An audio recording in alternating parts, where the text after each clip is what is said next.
नमस्कार। इस समय ईरान में जो हो रहा है वो सारी दुनिया देख रही है। कट्टरपंथी, चरमपंथी इस्लामिक शासन के खिलाफ वहां बगावत हो रही है और सब लोग ये चाहते हैं कि वो भी आधुनिकता की, पाश्चात्य संस्कृति की होड़ में शामिल हों और जो वहां पर दकियानूसी विचारधारा के शासन लगभग 40-45 साल से चल रहा है उसका खात्मा हो। लोग सड़कों पर उतर के आंदोलन कर रहे हैं, लेकिन हमारे भारत में उल्टी कहानी चल रही है। हमारे भारत में इस्लामिक राज्य स्थापित करने की कोशिशें चल रही हैं और लोग इस तरह की सोच से ग्रस्त हो गए हैं कि कई बार आश्चर्य होता है कि आखिरकार ये लोग चाहते क्या हैं। मैं कोई असदुद्दीन ओवैसी को इसके लिए जिम्मेदार नहीं ठहरा रहा हूं। मैं असदुद्दीन का सिर्फ एक उदाहरण दूंगा और एक घटना का भी जिक्र करूंगा जिससे आप समझ जाएंगे कि मैं क्या कहना चाह रहा हूं। असदुद्दीन ओवैसी वैसे बहुत ही संतुलित नेता लगते हैं मुझे, और मुझे जो दूसरे राजनीतिक दल हैं जैसे कि कांग्रेस है, समाजवादी पार्टी है, लालू की पार्टी है, ममता बनर्जी की पार्टी है, साउथ में डीएमके है, ये सब जो पार्टियां हैं ये वोट तो हिंदू और मुसलमान सबके लेती हैं, लेकिन इनकी जो राजनीति होती है वो प्रो मुस्लिम होती है। तुष्टीकरण की, वोट बैंक की राजनीति इनकी रहती है। अलबत्ता वोट इन्हें सबके चाहिए। राहुल गांधी हिंदुओं को गालियां देंगे, स्वर्णों को गालियां देंगे, हिंदुओं को बांटने की बात करेंगे, लेकिन जानते हैं कि केवल मुसलमानों के वोट पर नहीं जीत सकते, इसलिए वोट उन्हें सबके चाहिए। लेकिन जब सत्ता में आते हैं ये लोग, चाहे कोई भी दल हो, तो ये तुष्टीकरण की राजनीति करने लगते हैं। जबकि इनके उलट असदुद्दीन ओवैसी का एक ही फंडा है और इसलिए मैं उनका बड़ा जबरदस्त फैन हूं। मुसलमानों से वोट मांगते हैं, मुसलमान को ही कैंडिडेट खड़ा करते हैं और मुसलमानों की ही बात करते हैं। आप सब जानते हैं कि इस समय महाराष्ट्र में नगर निगम, बीएमसी, इनके चुनाव चल रहे हैं। सोलापुर एक बड़ा नगर निगम है, वहां पर एक चुनाव प्रचार के लिए अभी 2 दिन पहले असदुद्दीन ओवैसी गए थे। वहां पर उन्होंने एक स्पीच दी और जो उन्होंने स्पीच दी उसमें कुछ दिलचस्प बातें कही। उन्होंने ये कहा, और बात सही भी कही उन्होंने ये कहा कि पाकिस्तान एक सांप्रदायिक देश है, यानी कि एक धर्म का देश है, और वहां का जो कानून है वो ये कहता है कि वहां पर केवल मुसलमान, यानी कि एक ही मजहब का आदमी पीएम, सीएम या किसी और पद पर बैठ सकता है। लेकिन भारत में बनाए हुए बाबा साहब अंबेडकर का जो संविधान है उसके मुताबिक यहां पर किसी भी धर्म का, किसी भी मजहब का, किसी भी संप्रदाय का व्यक्ति पीएम बन सकता है।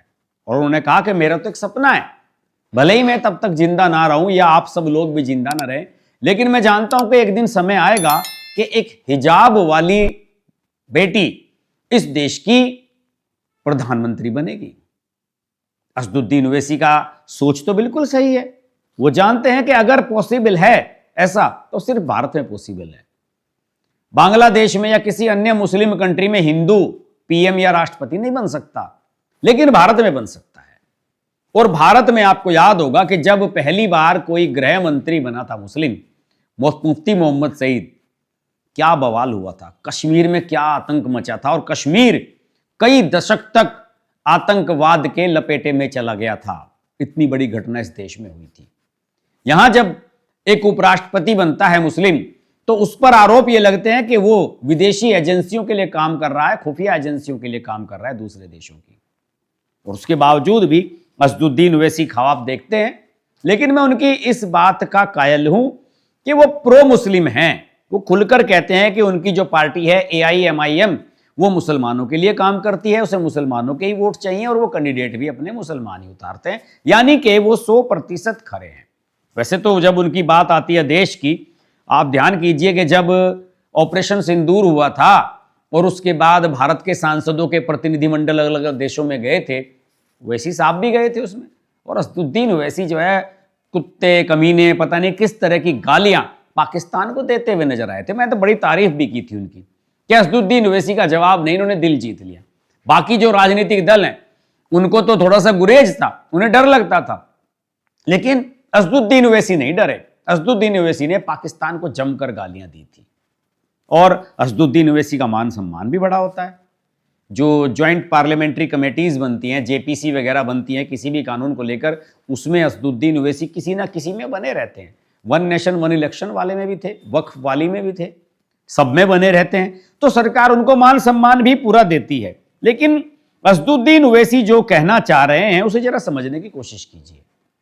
एक मानसिकता है इस देश में जो ये चाहती है कि इस देश का प्रधानमंत्री मुसलमान हो, और असदुद्दीन ओवैसी ने थोड़ा सा इसको रिफाइन कर दिया। उन्होंने कहा कि एक हिजाब वाली बेटी यानी कि एक महिला हो। असदुद्दीन ओवैसी थोड़ा सा इसमें लिबरल बनने की कोशिश कर गए, लेकिन उसके पीछे मंशा तो वही है कि इस देश में प्रधानमंत्री मुसलमान क्यों नहीं हो सकता। इसके बाद कट टू कट एक दूसरी घटना आपको बताता हूं। असदुद्दीन ओवैसी ने यह बयान शुक्रवार को दिया सोलापुर में। शनिवार को एक घटना हुई, और यह घटना हुई अयोध्या में। आप जानते हैं कि जहां श्री राम जन्मभूमि परिसर है, सेंटर में उसके राम मंदिर है, और उसके चारों तरफ एक परिक्रमा स्थल है जहां पर छोटे छोटे मंदिर और कई महत्वपूर्ण स्थान है। लोग अक्सर दर्शन करने के बाद, दर्शन करने से पहले उस स्थान की चारों तरफ मंदिर की परिक्रमा करते हैं। बड़ा मनोरम नजारा होता है, और अंदाजन लोग 1-1.5 लाख की भीड़ रोजाना राम मंदिर में दर्शन करती है। अब हुआ यह कि शनिवार की शाम को एक व्यक्ति ने, जो सीता रसोई बनी हुई है साउथ वाले, जब परिक्रमा मार्ग पर आप जाते हैं उसका जो दक्षिण का हिस्सा है, उसमें एक सीता रसोई बनी हुई है सीता माता के नाम पर। उसके पास जाकर एक व्यक्ति ने कपड़ा वपड़ा बिछाकर नमाज पढ़ने की कोशिश की। कुछ लोगों ने उसको देख लिया, सुरक्षा कर्मियों ने उसको पकड़ लिया गया। जब उसको पकड़ा गया तो पूछा गया उससे, उसकी आईडी वगैरह ली गई। अबू अहमद शेख उसका नाम है, 55 साल का है, और कश्मीर के शोपियां जिले का है। खबर तो यह भी है कि उसके साथ 1-2 साथी और भी आए हुए थे, वो भी पकड़े गए हैं, और सभी से पूछताछ हो रही है।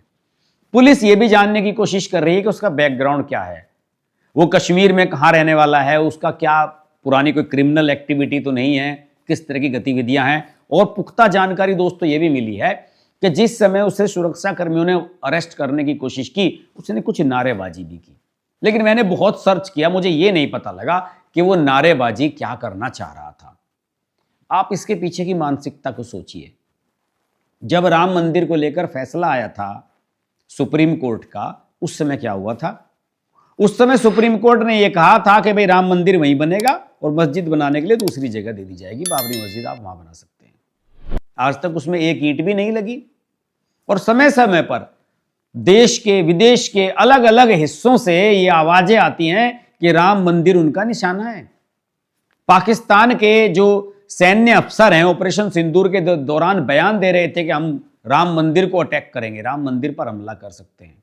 कई बार संदेश आते हैं व्हाट्सएप पर, इसको पुलिस ने कई बार ट्रेस भी किया है। राम मंदिर को आरडीएक्स से उड़ा देने की चेतावनी दी जाती है, समय समय पर इस तरह की धमकियां दी जाती हैं। सबका टारगेट एक ही है कि हिंदुओं का जो सबसे पूजनीय स्थल है उस पर हमला करो, हिंदुओं को बर्बाद कर दो, हिंदुओं को खत्म कर दो। कुछ लोग कहेंगे कि यह नफरत की राजनीति है, ऐसा नहीं होना चाहिए, लेकिन यह नफरत की राजनीति पनप रही है दोस्तों। कुछ लोगों की मंशा यह है कि वो भारत में शांति नहीं चाहते, वो चाहते हैं कि लगातार यहां की परिस्थितियां खराब होती रहे। अब बताइए, कश्मीर से एक आदमी आया, पहली बात तो वो अंदर घुस कैसे गया? उसका आधार कार्ड चेक होना चाहिए। अभी उत्तराखंड की सरकार एक फैसला लेने वाली है कि हरिद्वार में और ऋषिकेश में 105 के करीब घाट हैं गंगा के, वहां पर कोई भी गैर हिंदू नहीं जाएगा। इसी प्रकार राम मंदिर में गैर हिंदू की प्रविष्टि कैसे हुई? अंदर जाने वाले हर व्यक्ति का आधार कार्ड जमा होना चाहिए, डिटेल होनी चाहिए। हालांकि बहुत हाई सिक्योरिटी है वहां की। मेरे कुछ मित्र वहां पर गए, उन्होंने बताया कि सीसीटीवी कैमरे, सुरक्षा, अलग अलग लाइनें, अलग अलग जगह जांच बहुत है, लेकिन आधार कार्ड नहीं देखा जाता। अब मुझे लगता है कि यह भी करना पड़ेगा। वैसे तो वहां सीआरपीएफ की कई टुकड़ियां रहती हैं, और इसके अलावा जो विशेष सुरक्षा बल है एसएसएफ, उसकी टुकड़ियां रहती हैं। अब यह भी बताया जा रहा है कि नेशनल सिक्योरिटी गार्ड एनएसजी, उसका भी एक हब वहां पर बनाया जाएगा, जिससे उसकी बहुत टाइट सिक्योरिटी हो। और इस राम मंदिर की जो सिक्योरिटी है, कई और बड़े बड़े मंदिर हैं, अक्षरधाम वगैरह जो बड़े बड़े मंदिर हैं, उनकी जो सिक्योरिटी है उनसे प्रेरणा लेकर के बनाई गई है, और इसे समय समय पर मॉडिफाई किया जाता है। एक्स डीजीपी हैं विक्रम सिंह, उनका बयान मैं पढ़ रहा था, उन्होंने कहा कि राम मंदिर की सिक्योरिटी को समय समय पर उसका नवीनीकरण, उच्चीकरण, हाईटेक, उसका अपग्रेडेशन करना बहुत आवश्यक है। क्योंकि ये बहुत सारे लोगों के निशाने पर है। तो दोस्तों, मैं कहना यह चाह रहा हूं कि आखिर ये लोग चाहते क्या हैं। जब फैसला हो गया सुप्रीम कोर्ट का, मस्जिद बनाने के लिए अलग जगह मिल गई, वहां मस्जिद तो बनानी नहीं है, लेकिन इनका कहना यही है कि उसी मंदिर, जहां वो मंदिर था वहीं पर मस्जिद बनाएंगे। आप इरादे समझिए, कैसे खतरनाक इरादे हैं। असदुद्दीन ओवैसी साहब तो केवल एक भविष्य की बात कह रहे हैं, लेकिन राम मंदिर पर बार बार अलग अलग तरीके से हमले किए जा रहे हैं। इस समय बहुत ही सजग रहने की आवश्यकता है। पूरी दुनिया एक बड़े बदलाव से गुजर रही है। विचारधारा का बदलाव हो रहा है, संस्कृति का बदलाव हो रहा है, कल्चर का बदलाव हो रहा है, और इस बदलाव के दौर में हमें खासतौर से हिंदुओं को बहुत सावधान रहने की आवश्यकता है। कभी भी कुछ भी संभव है, कभी भी ये लोग कहीं भी किसी प्रकार का हमला कर सकते हैं। आप देखिए, लाल किले के सामने जो धमाका किया गया था, क्या इरादे थे उनके, कितने भारी संख्या में वहां से विस्फोटक पकड़े गए थे। तो छोटी मोटी घटना नहीं है ये। अयोध्या में जो नमाज पढ़ने की कोशिश है, ये उस मानसिकता का प्रतीक है जो भारत के साथ मिश्रित होकर नहीं रहना चाहती, जो प्रो पाकिस्तानी है। और ये गलतियां हमारे संविधान निर्माताओं से हुई है। जब मजहब के नाम पर पाकिस्तान अलग बना दिया गया, तो ऐसा प्रावधान क्यों रखा गया कि भारत एक सेक्युलर देश है। भारत को हिंदू देश क्यों नहीं बनाया गया? ये क्यों नहीं हमारे कानून में लिखा गया, हमारे संविधान में लिखा गया कि यहां प्रधानमंत्री, राष्ट्रपति केवल हिंदू ही बन सकता है? ऐसा क्यों नहीं लिखा गया? ये एक बहुत बड़ा सवाल है, और इस सवाल का जब तक जवाब नहीं मिलेगा या हम नहीं तलाशेंगे, तब तक राम मंदिर पर, हमारी आस्थाओं पर इसी प्रकार हमले होते रहेंगे। आज के वीडियो में इतना ही। वीडियो अच्छा लगे तो लाइक कीजिए, शेयर कीजिए। चैनल अभी तक सब्सक्राइब नहीं किया है तो सब्सक्राइब कीजिए, नोटिफिकेशन का बेल आइकन भी प्रेस कीजिए, और अपने विचार कमेंट बॉक्स में अवश्य लिखिए। नमस्कार।